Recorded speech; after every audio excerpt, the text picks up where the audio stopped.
Welcome back. Jesus has just performed his most astonishing sign, raising Lazarus from the tomb after he had been dead for 4 days.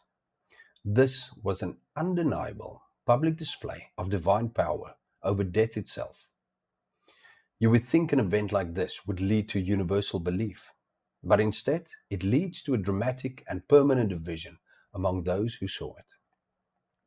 The author tells us that many of the people who were there with Mary and saw what Jesus did believed in him. For them, the miracle was undeniable proof of his divine authority. But verse 46 tells a different story. But some of them went to the Pharisees and told them what Jesus had done.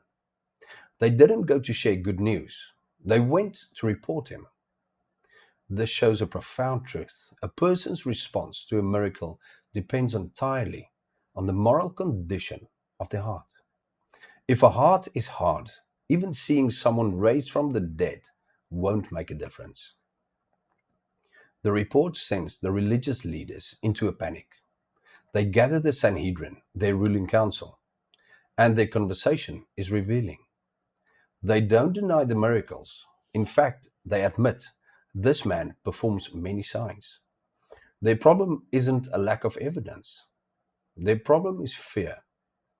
They say, if we let him go on like this, everyone will believe in him, and the Romans will come and take away both our place and our nation.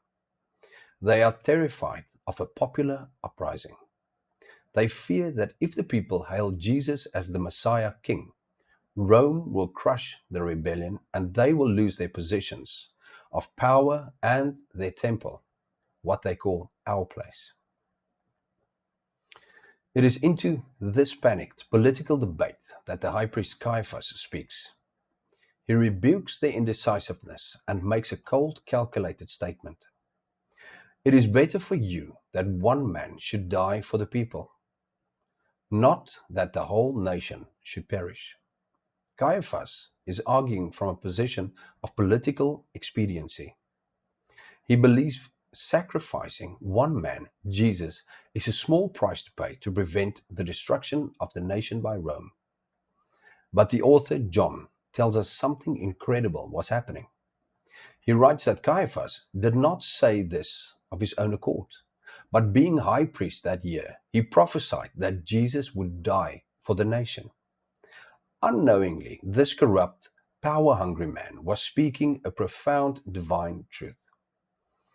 God used the evil intentions of Caiaphas to prophesy the very purpose of Jesus' death. He would die as a substitute for the people. John even adds that he would die not just for the nation of Israel, but also to gather into one the children of God who are scattered abroad. From that moment, the debate was over. The Sanhedrin made plans to put him to death. It was now their official policy. The raising of Lazarus, a miracle of unimaginable life and hope, becomes the direct catalyst for the official plot to murder Jesus. It reveals hearts so hard that even the greatest sign imaginable only deepens their unbelief. And it shows the mysterious sovereignty of God, who can use the wicked plans of evil men to declare the beautiful truth of his own redemptive plan.